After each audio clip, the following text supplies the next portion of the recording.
Hi hello guys welcome back to my channel. இது என்ன video அப்படின்னு பார்த்தீங்கன்னா, அதாவது இயர்லேயும் சரி, மந்த்லேயும் சரி, டேஸ்லேயும் சரி, எல்லாத்துலேயுமே கடைசி நாள் இருக்குது பார்த்தீங்களா? அதாவது நியூ இயர்க்கு முதல் நாள் 2025 முடிஞ்சு 2026 வரப்போகுது இல்லையா? ஸோ அதுக்காக வந்துட்டு ஒரு மெமரபுளாக இருக்குன்னு சொல்லிட்டு தான் நான் இந்த வீடியோ எடுத்து மேக் பண்ணி போட்டேன். இந்த கார்டன் எங்கே இருக்குது அப்படின்னு பார்த்தீங்கன்னா, ஸ்ரீராமில் தான் இந்த கார்டன் இருக்குது. எங்கள் வீட்டு மாடியிலேருந்து பார்த்தாலே ரொம்ப பசுமையாக தெரியும். குடாஸில் உள்ளவங்களுக்குலாம் தெரியும்னு நினைக்கிறேன்.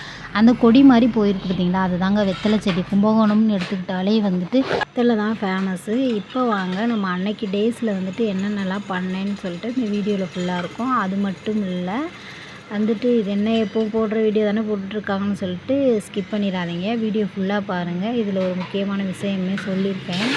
ஸோ வீடியோ நீங்கள் தொடர்ந்து பார்த்தா தான் உங்களுக்கு என்ன சொல்லியிருக்கேன் அப்படின்னு சொல்லிட்டு புரியும்.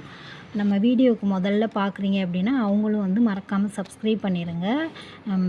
அதாவது எப்படின்னா, யூடியூப்பர் செலிப்ரிட்டிக்கு மட்டும் நீங்கள் லைக் பண்ணி அவங்கள மட்டும் மேலும் மேலும் உயர்த்தாதீங்க. எங்களை மாதிரி பிகினர்ஸுக்கெல்லாம் கொஞ்சம் லைக் பண்ணி சப்போர்ட் பண்ணுங்கள், சப்ஸ்கிரைப் பண்ணி சப்போர்ட் பண்ணுங்கள் மக்களே. இப்போ வாங்க நம்ம வந்துட்டு அன்றைக்கி டேஸில் வந்து என்னென்னலாம் பண்ணேன்னு சொல்லிட்டு பார்க்கலாம். நான் வந்துட்டு காலையில் எந்திரிச்சிட்டு எப்பவும் போல் ப்ரெஸ் பண்ணிவிட்டு கிச்சனுக்குள்ளே போயிட்டு ப்ரேயர் பண்ணிவிட்டு ப்ரெஸ் பண்ணிவிட்டு என்னோடய ரொட்டீன் ஒர்க் எப்படி பண்ணுவோனோ அதே போல் ஸ்டார்ட் பண்ணிட்டேன் மார்னிங்.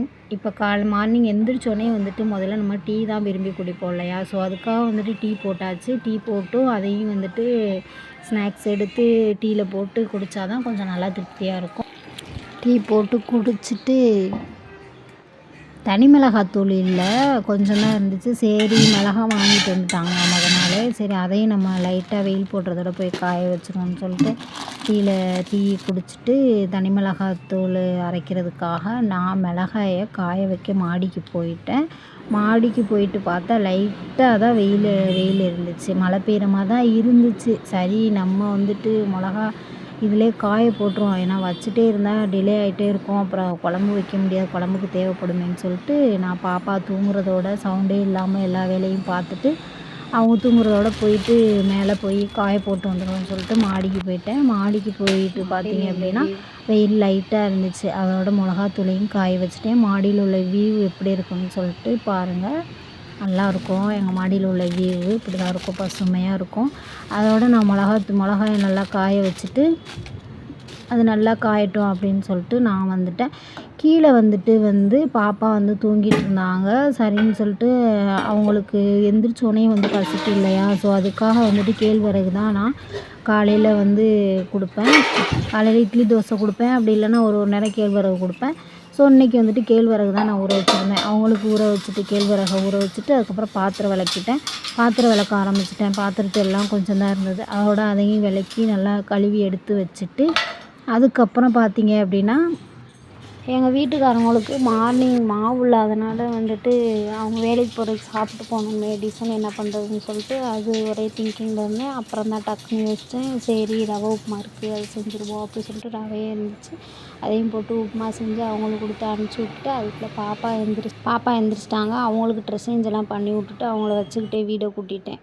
விட்டா எதையாவது எடுத்து வாயில் வச்சு விளையாட வைக்கிறதுக்காக அவங்களோட விளையாட்டு திங்ஸ் எல்லாம் எடுத்து போட்டுட்டு நான் போயிட்டு அவங்க விளையாண்டுட்டு இருந்தாங்க. அதோட நான் போயிட்டு அந்த கேப்பில் போயிட்டு சாப்பாடு செஞ்சு எடுத்துகிட்டு வந்துட்டேன் பாப்பாவுக்கு அவங்களோட ஃபுட்டு. அப்புறம் அவங்களோட ஃபுட்டை செஞ்சு எடுத்துகிட்டு வந்துட்டு அவங்களுக்கு அதை நல்லா ஊட்டி விட்டுட்டு சாப்பிட்டாங்க. மார்னிங் ஊட்டி விட்டுட்டு பார்த்தா பாப்பா கூட விளையாண்டுட்டு இருந்தேன். சரி மதியம் ஆயிடுச்சு, சரி சாப்பாடு செய்யலாம் அப்படின்னு சொல்லிட்டு பாப்பா கூட விளையாண்டுட்டு திரும்ப மதிய சாப்பாடு செய்ய போயிட்டேன். என் மாமியார் வரேன்னு சொல்லியிருந்தாங்க. சரின்னு சொல்லிட்டு பாப்பாவுக்கு ட்ரெஸ் எடுக்கணுமே நீ இருக்குது, அவங்க அமௌண்ட்டு கொடுத்து ட்ரெஸ்ஸு எடு அப்படி சொல்லியிருந்தாங்க. சரின்னு சொல்லிட்டு வரேன்னு சொல்லியிருந்தாங்க, சாப்பாடு கேட்பாங்களேன்னு சொல்லிட்டு வேகமாக சாப்பாடு செஞ்சிட்ருக்கிறேன். மழை வந்துடுச்சு. ஆஹா என்னடா இது அப்படின்னு சொல்லிட்டு மழை வர்றதுக்கு முன்னாடியே நான் போய் மிளகாய் எடுத்துகிட்டு வந்துட்டேன். ஏன்னா ஃபஸ்ட்டு அதை போய் எடுத்துகிட்டு வந்துட்டேன். எடுத்துகிட்டு வந்ததுக்கப்புறம் தான் மழை பாருங்கள் எவ்வளோ மழைன்னு சொல்லிட்டு ரொம்ப நாளைக்கு அப்புறம் மழை பெஞ்சிச்சு. சரின்னு சொல்லிட்டு அதையும் ஒரு அழகாக ஒரு வீடியோவில் எடுப்போம் அப்படி சொல்லிட்டு எடுத்து போட்டுட்டேன். அதுக்கப்புறம் மழை பெஞ்சிட்டே இருக்குது, விடுற மாதிரி இல்லை. ரொம்ப நேரம் மழை பெஞ்சிட்டே இருந்துச்சு. சரி நம்ம கிளம்பிடுவோம் அப்படி சொல்லிட்டு மழை பெஞ்சா நம்ம மழை விட்டோம் நம்ம கிளம்பிடுவோம் சொல்லிட்டு பாப்பாவை குளிக்க வச்சு பாப்பா மறுபடியும் ஈவினிங் ஆயிடுச்சு 3 மணி. சாப்பாடெல்லாம் செஞ்சுட்டு சாப்பிட்டுட்டு பாப்பா குளிக்க வச்சு அவங்களே மேக்கப் பண்ணி கிளம்பிட்டு நாங்கள் கடத்தெருவு போயிட்டு பார்த்தா மறுநாள் நியூ இயர் சர்ச்சுக்கு போகணும்லன்னு சொல்லிட்டு நியூ இயர்க்கு எப்போவுமே நாங்கள் ட்ரெஸ் எடுத்துருவோம். சர்ச்சுக்கு ட்ரெஸ் எடுக்க போகணுமேன்னு சொல்லிட்டு நான் வந்துட்டு கும்பகோணம்லாம் போகல. கிறிஸ்மஸ்க்கு தான் கும்பகோணம் போய் எடுத்திருந்தோம். இதுக்கு வந்துட்டு நான் சும்மா லோக்கல்லே தான் எடுத்திருந்தேன். ஏன்னா மாமா ஒரு வேலையாக இருக்குன்னு சொல்லிட்டு அவங்க போயிட்டாங்க. வர முடியாது, நீ லோக்கல்லே எடுத்துட்டு காசு கொடுத்துக்கலாம்னு சொல்லிட்டு நாங்கள் போயிட்டு கடத்தெரு போயிட்டோம்.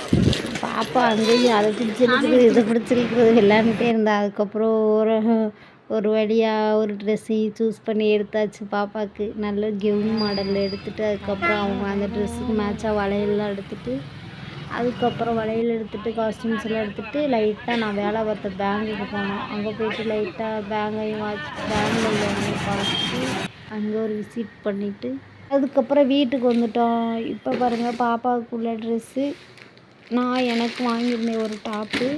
அது 400 ப்ரைஸு. ஃபீடிங் டாப் தான், அம்பர்லா. பாப்பாவுக்கு வளையல் எடுத்திருந்தேன். அவ்வளோதான் மக்களே. முக்கியமான விஷயம் ஒன்று சொல்கிறேன்னு சொல்லியிருந்தேன்னா அது என்னன்னு பார்த்தீங்க அப்படின்னா கிவ்அவே தான். ஸோ வந்துட்டு நம்ம சேனலை வந்து சப்ஸ்கிரைப் பண்ணியிருக்கணும். நம்ம வீடியோஸ் எல்லாத்துக்கும் லைக் போட்டிருக்கணும். இவங்கள மட்டும்தான் கிவ்அவேல பார்ட்டிசிபேட் பண்ண போகிறோம். நெக்ஸ்ட் வீடியோ வந்து தொடர்ந்து பாருங்கள். சப்ஸ்கிரைப் பண்ணி வச்சுக்கோங்க. அப்போ தான் கிவ்அவேல வந்துட்டு செலக்ட் பண்ணுவோம். கூடிய சீக்கிரம் கிவ்அவே வந்து நம்ம சேனலில் வரும். ஸோ வீடியோ தொடர்ந்து பாருங்கள். பாப்பாவோட நியூ இயர் ட்ரெஸ்ஸு எப்படி இருக்குன்னு சொல்லிட்டு மறக்காமல் கமெண்ட் பண்ணுங்கள். வீடியோ பார்க்குறவங்க இன்னும் கிவ்அவே பற்றி பேச வேண்டியது நிறையா இருக்குது. அதுக்குள்ளே பார்த்தீங்க அப்படின்னா நமக்கு வந்துட்டு முக்கியமான வேலை ஒன்று. அது என்ன பார்த்தீங்கன்னா எங்கள் வீட்டுக்காரவங்க வந்துட்டாங்க. Happy new year 2026. நாங்கள் மட்டும்தான், வேறு யாரும் இல்லை.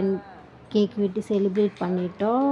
இப்போ கிவ்அவே பற்றி பேச வேண்டியது இன்னும் நிறையா இருக்குது மக்களே. எல்லாருக்கும் வந்து இனிய புத்தாண்டு நல்வாழ்த்துக்கள் மக்களே. New year. எல்லோரும் வந்துட்டு எந்த ஒரு ப்ராப்ளமும் இல்லாமல் போன வருஷம் எப்படி இருந்தீங்களோ அதே போல் இந்த வருஷமும் நல்லபடியாக இருக்கணும். நாங்களும் நல்லபடியாக இருப்போம்னு சொல்லிட்டு வேண்டிக்கோங்க மக்களே. ஓகே, இப்போ வந்து கிவ்அவேல எப்படி நம்ம செலக்ட் பண்ணுவோம் அப்படின்னு சொல்கிற கொஸ்டின் வந்து உங்களுக்கு எல்லாத்துக்குமே இருக்கும். அது வந்து எப்படி பார்த்தீங்க செலக்ட் பண்ணுவோம் அப்படின்னா அந்த கிவ்அவே கிஃப்ட்டு வந்து 3 பேருக்கு கொடுப்போம். நம்மளோட சப்ஸ்கிரைபருக்கு மட்டும்தான் அந்த கிவ்அவே வந்து வரும். ஸோ நீங்கள் எங்கே இருந்தாலும் அட்ரஸ் சென்ட் பண்ணிங்கன்னா உங்களுக்கு வந்துட்டு என்ன கிவ்அவேன்னு சொல்லிட்டு நாங்கள் கிஃப்ட்டு பண்ணிடுவோம். இந்த கிஃப்ட்டில் வந்துட்டு யாரெல்லாம் எடுப்போம், அதாவது யாருக்கெல்லாம் ப்ரைஸ் உண்டு அப்படின்னு பார்த்தீங்கன்னா நம்மளோட சப்ஸ்கிரைபராக இருக்கணும், நம்ம சேனலை வந்து சப்ஸ்கிரைப் பண்ணி வச்சுருக்கணும், நம்மளோட வீடியோஸை வந்து தொடர்ந்து பார்க்கணும். மெயினாக என்னென்னா நம்மளோட வீடியோஸ்லேருந்து தான் கொஸ்டின்ஸ் வந்து ஒரு 5 கொஸ்டின்ஸ் எடுத்து லைவ் ஷார்ட்ஸ் வீடியோஸ் இது 3ல் எதுலனாச்சும் நான் வந்து அப்லோட் பண்ணிடுவேன். நீங்கள் பார்த்துட்டு கரெக்டாக ஆன்சர் பண்ணிங்கன்னா கரெக்டாக கமெண்டில் ஆன்சர் பண்ணிங்க அப்படின்னா அவங்கள வந்து ஒரு 3 பேரை செலக்ட் பண்ணி தான் நாங்கள் வந்துட்டு இந்த கிவ்அவே கிஃப்ட் பண்ணுவோம். சரி, யாரும் சேனலை சப்ஸ்கிரைப் பண்ணலை அப்படின்னா இப்போ பார்க்குற வீடியோவை பார்த்துனாச்சும் சப்ஸ்கிரைப் பண்ணிவிட்டு முன்ன ஃபோட்டோ வீடியோலாம் போய் அதில் போய் பாருங்கள், சர்ச் பண்ணி பாருங்கள். பார்த்துட்டு அதுலேருந்து கொஸ்டின் ரீசெண்டாக போட்ட வீடியோஸ்க்கு தான் கொஸ்டின் வரும். அந்த கொஸ்டின் கரெக்டாக ஆன்சர் பண்ணுறவங்களுக்கு கிவ்அவே ப்ரைஸு காத்துட்ருக்குது மக்களே. மறக்காமல் வந்துட்டு கிவ்அவேக்கு வெயிட் பண்ணுங்கள். ஓகே, தேங்க்யூ ஃபார் வாட்சிங். டாட்டா.